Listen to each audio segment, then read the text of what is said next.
Hey there everyone, Hitesh here, back again with another video, and in this video we are talking about MySQL and MongoDB. But we are not talking about the differences between MongoDB and MySQL. Instead, we are comparing about the similarities between both of them.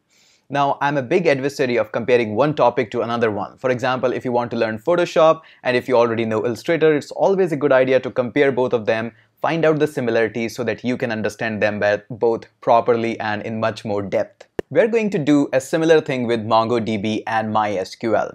Both are the greatest rock star in their own field, and this video is not about which one is best or which one is worst. It's not all about them. It's about comparing both of them and finding out similarities between them so that if you're coming up from the MySQL background, or even if you heard a little bit things about it, it might be a greater transition into the MongoDB. So let's get started.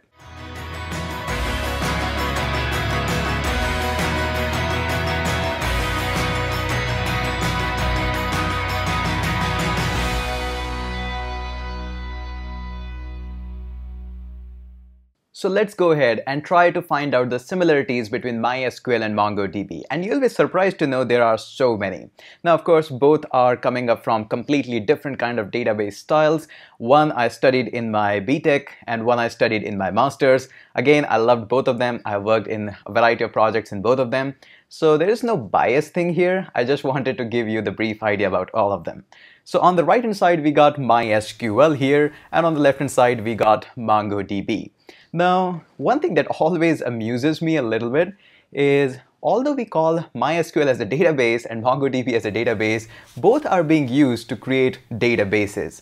Now, these databases can be from different projects, one for, let's just say, Learn Code Online, same can be done in Mongo, same can be done in MySQL. But again, it's a little bit kind of confusing that both are called as database and we create databases using them. So again, a little bit personal thing. In the world of MySQL, we are pretty familiar with the term known as tables. We create a lot of tables in MySQL. But in the world of MongoDB, we call them as collections. And we have talked quite a lot in my series of MongoDB, which is available free on YouTube. And these are called as collections. So you can compare equivalent of tables in MongoDB is collection. Another thing in the world of MySQL you hear quite a lot is indexes. And in the MongoDB we also do have indexes, but don't get confused between the primary key and indexes. Indexes are completely different, primary keys are completely different. And we do have concept of indexes in MySQL as well as in MongoDB as well. Now, since we are already talking about the primary keys, let's bring them up. In the MySQL world, we have the primary key, and primary key consists of a huge impact in linking up the tables and in a whole lot of other things. And it has got like the highest conceptual thing in the MySQL world. So similarly, we do have primary key in the MySQL. In the world of MongoDB, we call them as underscore index. The underscore is super important. The underscore ID field is almost equivalent to primary key in the world of MySQL. Another key concept that comes up quite a lot in the world of MySQL are rows. We create a lot of rows. Once we have created the tables, the only way to enter the data is creating a rows of whatever the fields we do require. In the world of MongoDB, we call them as BSON document. Again, BSON is completely different from JSON. It's almost equivalent to that. Syntax-wise, structure-wise, it's almost equivalent. BSON just got a few other additional functionality which JSON doesn't have. So it's almost like JSON. You can call it JSON. There's no big deal in that. So in the world of MySQL, we have got rows, while in the world of MongoDB, we have got BSON documents. Now that we have got tables, we have got rows, the only thing that's remaining up is to fill these rows with the equivalent of data. And for that, in the world of MySQL, we call them as columns, while in the world of MongoDB, we call them as fields. Remember key value pairs that we were entering: name, Hitesh, email, my email there.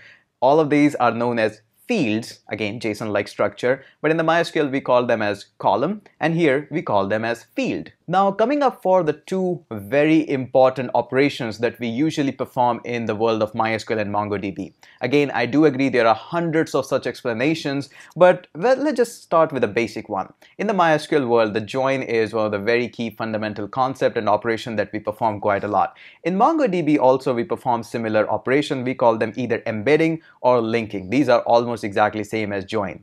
But in the world of MongoDB, we get more freedom, and we can either embed our document in itself, or we can just link the other document with this document. So almost the same operations. Another fundamental concept that appears quite a lot in the world of MySQL is group by. And we already know what is group by in the MySQL world. And almost similar operation is there in the world of MongoDB, also known as aggregation. Now, these are the similarities between the MongoDB, which will help you to transition from the world of MySQL to the world of MongoDB. But again, we definitely can make a video on differences between MySQL and MongoDB as well. And in case you want me to make another video in some kind of comparison chart or something, I would love to do that. Post down in the comment section what would you like to see next in such comparison video. I hope you have enjoyed this video, because creating this video was so much fun. I enjoyed it so much, and explaining these concepts is my specialty. I always love to do and explain these topics in such a unique way and awesome way so that you can understand it nicely. In case you have enjoyed this video, hit that subscribe button and let me know in the comment section what more comparison you would like to see on this channel through me. So that's it for this video. You know the drill. You need to hit that like button so that I can get some boost, and you also need to hit that subscribe button so that I can give you notification about what's my next video is coming up and what it's all about. That's it for this video, and make sure you visit learncodeonline.in for more amazing courses and videos. And that's it. I'm gonna surely catch you up in the next video.